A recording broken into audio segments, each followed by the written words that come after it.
Well, hi there. Thanks for checking out the dreaded D-Rose Wrestling Report again.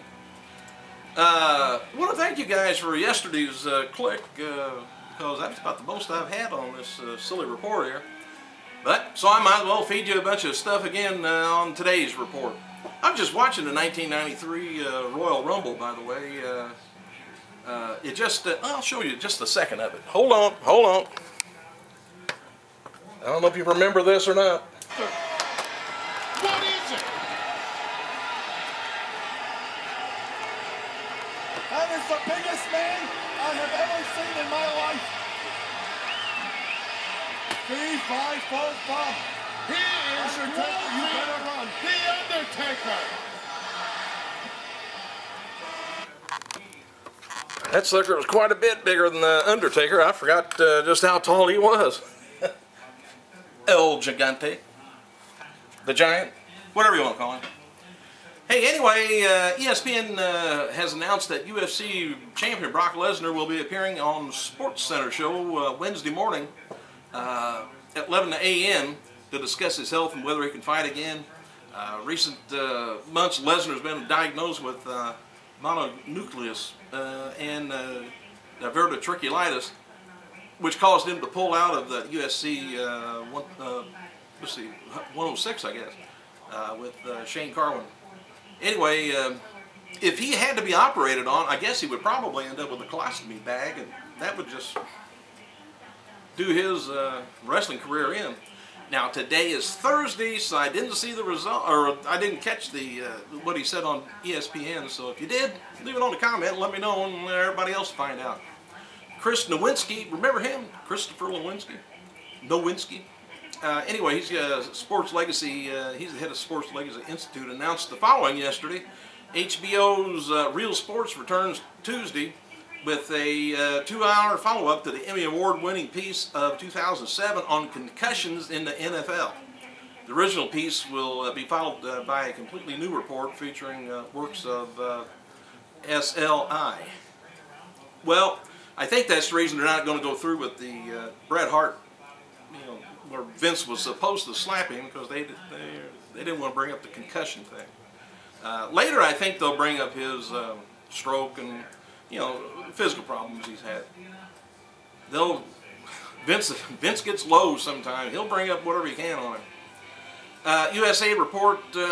Anyway, HBO's latest Real Sports debuting Tuesday features, like I say, Lewinsky and medical research studies that does head injuries among NFLs. He later has pledges from more than 60 NFL players after their deaths.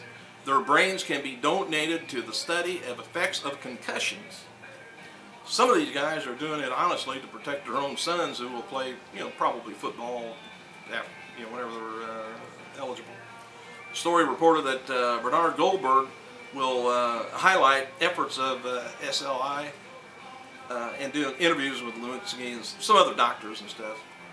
December 25th edition of WWE Friday Night SmackDown scored a 1.8 rating.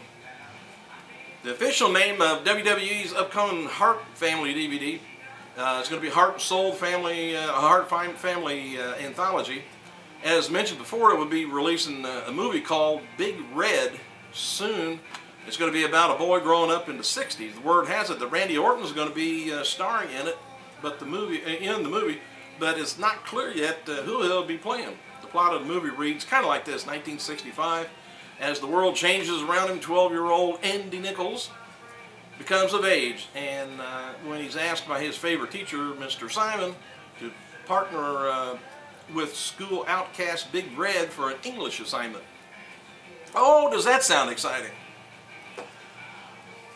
F4online.com says the word going around the TNA that one half of the TNA Knockout Tag Champions, Awesome Kong, gave notice to the company on Tuesday. Kong was involved with that altercation with Bubba Love Sponge earlier this week, which I don't think Awesome ought to quit. I mean, she may be pissed at him, and if TNA kept him on, she ought to just give Dixie one of those Awesome bombs. But no, I don't think she ought to. No. It should be noted that the talents gave notice to TNA often, and most of the time they've talked her out of it and talked her into staying. No word yet on the future of Awesome Kong and TNA. Wakefield, Massachusetts witness has came forth claiming that the alleged lawsuit by WWE superstar Randy Orton is not as the 15-year-old and the mother claimed. It is claimed by the boy that the mother said Orton spit gum in his face and after he asked for an autograph. However, good thing he didn't get punted. Afterwards, the witness says a dozen kids were asking for autographs and photos of Orton and yelled profanities at the superstar when he denied the request. He said he just kept walking past them and got in his car. TNA's website advertisement for the following for tonight's SmackDown on Spike. Beautiful people take on Awesome Kong, Hamada and Tara. Brian Kendricks and Motor City Machine Guns taking on Amazing Red and Generation Me, which should be a good match. Don't care who wins. Hulk Hogan and Eric Bischoff had plans for tonight's huge broadcast. Did you think I was going to say Hogan takes on Bischoff? That'd be all right. A follow-up to AJ Styles turning heel at TNA's Genesis will help with a little help from Ric Flair during the match with Kurt Angle at Sunday's Genesis pay-per-view. We'll see what goes on there. Possible appearance, by the way, TNA's latest acquisition, Mr. Anderson, Mr. Kennedy, Mr. whatever. Update on title change at Genesis. Matt Morgan and Hernandez winning the tag team gold and Tara regaining the knockout title, by the way. News on upcoming Against All Odds pay-per-view on Sunday, February 14th. Coming up, Wrestling Observer newspaper says, I'm trying to get through all this before I run out of time. There are conflicts, they said, with the reports coming in from Jeff Hardy's status with TNA. Sources in the company are saying that Hardy has signed a contract with the company, while friends of Hardy have said that he told them he absolutely has not signed a deal. In fact, Hardy has appeared with TNA since January 4th, or hasn't been with TNA since January 4th, indicating he hadn't signed a contract or committed to any dates. It said that WWE still wants Hardy back eventually. I know they want him back for WrestleMania, I'm sure. Hardy was apparently upset at recent statements that WWE's SmackDown CM Punk said, where Punk poked fun at him. One person close to Hardy said that one of the reasons he decided to appear at TNA on the 4th was just to give point to WWE. Don't have to do that. Word is that friends of Hardy is telling him that at the end of the day, Jeff's in TNA and is a bad move because he come across as a much bigger star in WWE, which is true. The Phillips Arena, Atlanta, Georgia for the Royal Rumble pay-per-view is sold out, by the way. Don't even try to get a ticket unless it's scalped. It's been noted a few times about the Raw live event advertisement for the show in Lubbock, Texas. This coming May promoted Triple H versus John Cena versus Edge for the WWE title. Tells me somebody's got it between those. Nothing should be taken from this ad except, you know, it should be, it could be subject to, I always say subject to change. So anyway, no clue how the mix-up happened, but it could be mixed up, maybe not. It was reported a few months back that Shawn Michaels handicapped the matches for his new My Journey DVD, however. Shawn did the interview in San Antonio recently and said that he has no input at all in picking any of the matches.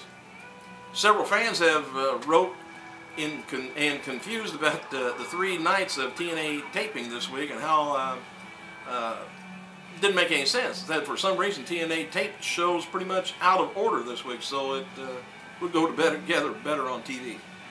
They're always out of order anyway. Let me see what I got about just a few minutes left.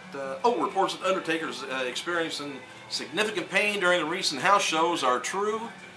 Although claims have definitely looking towards WrestleMania 26 as an ending date, not to be so accurate.